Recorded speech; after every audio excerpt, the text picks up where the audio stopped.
Donc ce qu'il va falloir essayer de faire lors du petit parcours d'exercices qu'on va effectuer ensemble, il va y avoir 3 consignes à essayer de respecter. La première, ça va être le placement du bassin.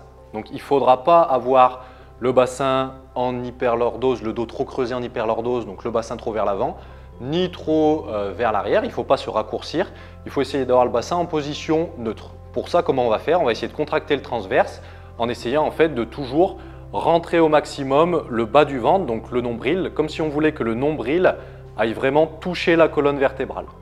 En même temps qu'on fait ça, on va essayer de se grandir au maximum, donc d'éloigner au maximum le crâne du coccyx. D'accord?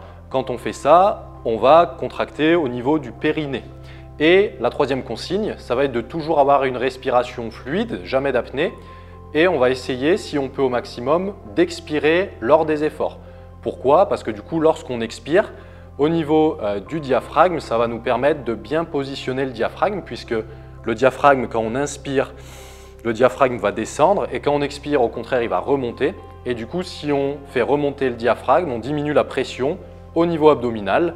Donc, il y a moins de pression au niveau du caisson et on diminue la pression au niveau des vertèbres et des disques. Donc ça va être les 3 consignes importantes lors des exercices, donc, qui sont, je répète, la contraction du transverse, donc le placement du bassin, la respiration au niveau du diaphragme, donc plutôt essayer d'expirer ou au moins d'avoir une respiration continue, et l'autograndissement.